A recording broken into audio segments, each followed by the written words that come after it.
siapa yang taat kepada pemimpin pilihanku, misal Nabi SAW lagi safar keluar kota, kemudian beliau menitipkan Madinah kepada salah seorang sahabatnya, atau beliau mengirim pasukan, ditunjuk salah satu jadi pemimpin perang, maka harus dipatuhi. Siapa yang patuh pada pemimpin yang aku tunjuk, dia telah patuh kepada aku. Siapa yang maksiat, durhaka pada pemimpin yang aku tunjuk, maka dia telah maksiat kepada aku. Saya kasih contoh. Seorang sahabat Nabi bernama Amr bin As radhiyallahu anhu. Tahu ya? Orang ini dulu musuh Islam. Setelah dia masuk Islam 3 bulan, Nabi SAW membentuk pasukan untuk menyerang salah satu suku Arab yang memang dasarnya mau menyerang Madinah. Suku ini suku besar. Amr bin As baru masuk Islam 3 bulan, oleh Nabi SAW menjadikan pemimpin perang. Itu menjadi pimpinan perang, komando perang. Dan di dalam pasukan itu ada Abu Bakar, ada Umar, ada Uthman, ada Ali, ada Talha, ada Zubair, ada sahabat-sahabat yang mulia nih. Tapi Nabi SAW tunjuk Amr bin As. Harus dia jadi pemimpin. Dan pimpinan perang, teman-teman, kalau sudah ditunjuk, nggak boleh dimaksiati. Dia bilang berhenti-berhenti, makan-makan, pulang-pulang, perang-perang. Harus dipatuhi. Ini sabda Nabi SAW, siapa yang mentaati pimpinan yang aku tunjuk, dia taat padaku. Siapa yang maksiat, maka dia maksiat kepadaku. Teman-teman sekarang, waktu itu pasukan dikirim, tempatnya jauh, musim dingin. Zaman dulu orang kalau musim dingin hangatin diri, dan teman-teman kalau tahu, saya subhanallah waktu hadapin musim dingin di Madinah karena 7 tahun di sana. Kalau musim dingin dan kita pergi ke daerah padang pasir, teman-teman, luar biasa, menusuk ke tulang. Dingin sekali. Sampai di kampus saja, di kampus sudah masuk kota Madinah, banyak bangunan ya. Itu kalau kami mau tidur, biasanya saya dulu pengalaman gitu sama teman-teman, selimutnya didudukin dulu. Angatin dulu. Kalau enggak kayak ditusuk-tusuk sama pisau. Panas. Dingin sekali. Apalagi padang pasir nih, luar biasa. Waktu itu dingin sekali. Apa instruksinya Amr bin As? Jangan ada yang nyalakan api. Nggak boleh ada yang nyalakan api. Umar bin Khattab tahu, ini Amr bin As ini. Kalau bahasa kita anak kerucu nih. Baru masuk Islam 3 bulan mau ngatur-ngatur gimana nih? Dan dulu musuh Islam ini. Amr bin As ini perlu antum tahu ya radhiyallahu anhu. Beliau yang diutus oleh Quraisy ke negeri Habasyah untuk menjemput Ja'far bin Abi Thalib dengan teman-temannya. Kembali ke Mekah baru untuk disiksa. Tapi dia masuk Islam di tangannya Najasyi. Kaget dia, kok Najasyi raja itu bisa masuk Islam? Akhirnya dia belajar, dia masuk Islam gara-gara itu. Kata Umar, hai Amr, dingin. Kau larang bakar api, gimana ceritanya? Kata dia, instruksi kok nggak boleh bakar api. Coba bayangin, Umar bin Khattab ini 1 kali di box Amr ini bisa mati. Orangnya tinggi besar. Emosi Umar, tapi ditinggal. Ke Abu Bakar, ya Abu Bakar, Amr ini nggak, apa ini anak baru kemarin masuk Islam, sudah gini instruksinya gitu. Abu Bakar bijak. Hai Umar, Rasulullah SAW tidak menunjuk dia, sementara ada kau dan ada yang lain-lain kecuali memang dia yang paling pantas. Ikuti dia, berarti mengikuti Rasulullah SAW. Diam, sabar. Umar sabar. Besok pagi, menjelang subuh, pimpinan perang teman-teman, itu dia yang harus jadi imam. Gak boleh orang lain. Ada Abu Bakar, ada Umar, ada Uthman, ada Ali, ini penghafal Quran semua ini. Ulama besar, gak boleh, harus Amr jadi imam. Memang sudah begitu. Hukum syar'inya begitu. Subhanallah, Amr bin As mimpi junub.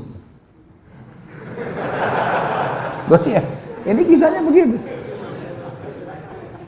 Amr bin As mimpi junub. Waktu dia keluar, minta dia bawakan air oleh beberapa pasukannya, gitu kan? Umar tanya, kenapa Amr? Dia bilang, saya junub. Gitu kan? Kemudian waktu dia pegang air, dingin. Kata Amr, saya mau tayammum. Saya mau tayammum. Kata Umar, ada air, nggak bisa tayammum. Kata dia, saya mau tayammum. Ini masalah lain lagi nih. Hah? Tadi malam sudah buat orang kedinginan, sekarang ada air, mau bilang ini orang baru masuk Islam, mu'allaf ini. Hah? Umar sudah jengkel nih, Abu Bakar lagi. Gimana nih Abu Bakar? Ingat, ini utusan Rasulullah SAW. Jangan kau bantah. Baiklah. Jadi Amr bin As jadi imam, mandi tayammum, padahal ada air. Luar biasa. Ya. Sudah selesai sholat, kata Amr, saya takbir, serang. Takbir, serang. Memang ternyata pasukan ini, kelompok ini, ya, suku ini jumlahnya kalau mereka nyerang Madinah bisa mengalahin Madinah semuanya. Nanti kan kita tahu alasan-alasan Amr bin As dan bagaimana Nabi SAW membenarkan dia. Diseranglah, ternyata hanya dengan kalau tidak salah 300 orang pasukan berhasil mengalahkan suku itu. Dan Amr bin As mengatakan, ingat, setiap orang kalian harus berjalan sama temannya. Nggak boleh pisah. Bersebelahan terus, dia harus dampingi. Sekarang pilih teman masing-masing. Jadi 300 orang tuh pilih teman. Selalu berdekatan, serang musuh berdua, nggak boleh pisahin. Jangan tinggalkan temannya kalau dia masih belum selesai duel atau berperang. Itu instruksinya, karena ini malam, gelap. Baik, pergilah ke sana, perang, dan berhasil menang. Kocar kacir nih suku nih. Kocar kacir sukunya, lari semuanya. Para sahabat mengetahui mereka kocar kacir, dengan semangat serang, takbir, kejar. Kata Amr, tunggu. Jangan ada yang nyerang sana. Tunggu di sini. Umar balik lagi. Hai Amr, musuh udah kalah. Tinggal kita kejar, tebas nih. Tidak bisa, instruksi tunggu sini. Tidak boleh kejar musuh. Kumpulin ghanimah yang ada sekarang, pulang Madinah. Tentu sahabat-sahabat yang lain, yang didukung siapa kira-kira? Amr atau Umar? Umar. Karena mereka tahu siapa Umar gitu kan. Mereka juga tahu siapa Amr. Pikiran mereka ini Amr ini 3 bulan yang lalu perangin Islam. Ini musuh besarnya Islam ini dulu. Baiklah, pulang pasukan ke Madinah. Baru turun dari kuda, Umar langsung, ya Rasulullah, ini Amr buat begini.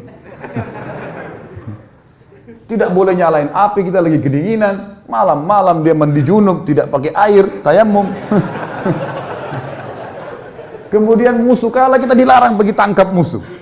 Padahal itu kan ghanimah. Musuh yang lari itu kalau ditangkap kan jadi hamba sahaya, bisa diperjualbelikan. Lalu Nabi SAW tanya di depan mereka semua, hai Amr, keluhan sudah sampai kepadaku, apa jawabanmu? Ya Rasulullah, pasukan suku yang kita serang ini adalah suku yang jumlahnya kalau semua berhasil menyerang Madinah keesokan harinya habis kita nih.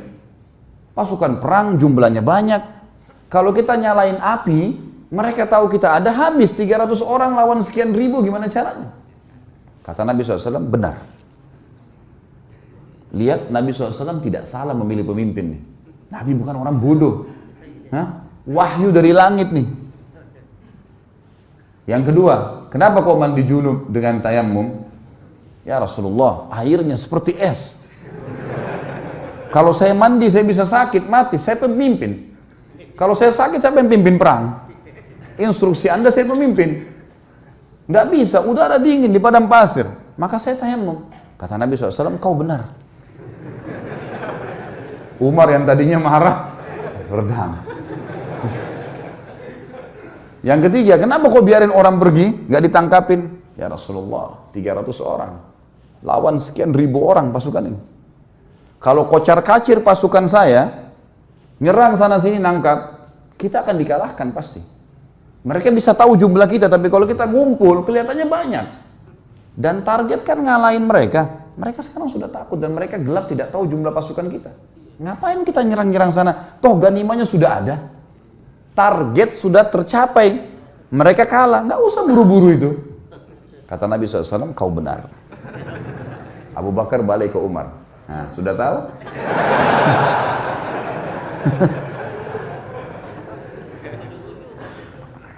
Jadi teman-teman sekalian, Jangan sampai terlintas di benak antum kalau Nabi SAW ada yang beliau tidak tahu. Ini Nabi SAW ini yang kita tidak tahu beliau sudah tahu. Bukan cuma di sini, di surga sudah diperlihatkan. Bodohnya sebagian orang menganggap baginda Nabi SAW masih ada yang belum ditahu. Makanya mereka buat-buat ibadah yang tidak diperintahin. Tangkap nggak poin ini? Ini penting sekali. Kalau antum masih melakukan perbuatan bidah yang antum anggap boleh, berarti antum menganggap Nabi SAW masih ada yang belum diketahui oleh beliau. Padahal tuntunannya sudah jelas. Innal halala bayyin wa innal harama bayyin. Ingat kata Nabi SAW, yang halal sudah jelas, yang haram sudah jelas. Wa bainahuma umurum mushtabihat. Di antaranya ada hal-hal yang samar. Siapa yang menyelamatkan dirinya dari hal yang samar-samar, faqad istabra li dini wa dunyah. Dia telah menyelamatkan kesucian agamanya dan dunianya.